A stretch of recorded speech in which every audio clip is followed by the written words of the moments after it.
Viga Patsijev, aga aplaus tagasi ja Krista Rüütman, aplaus tagasi võitjatele loomulikult.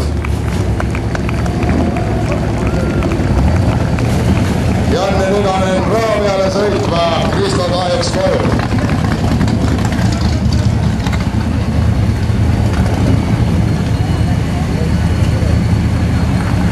Ütleme nii, et ega see pagana paha küll, kui oleks ainult jälle Soome finaalne veebina.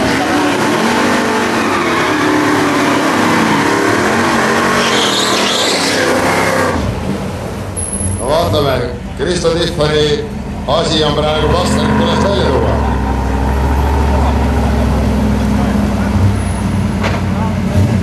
Ja ka viimane võimalus.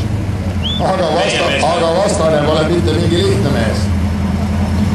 Kuigi teada olevad käigukasti mured, Viga Patsijevil olid vähemalt.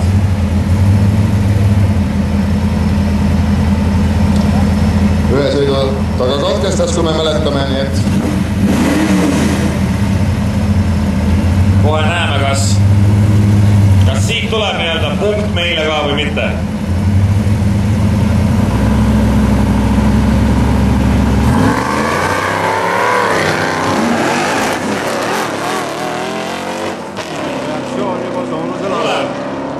Ma loodan, et tuleb siit punkt meile.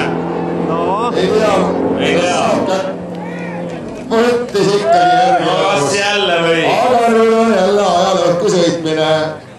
No.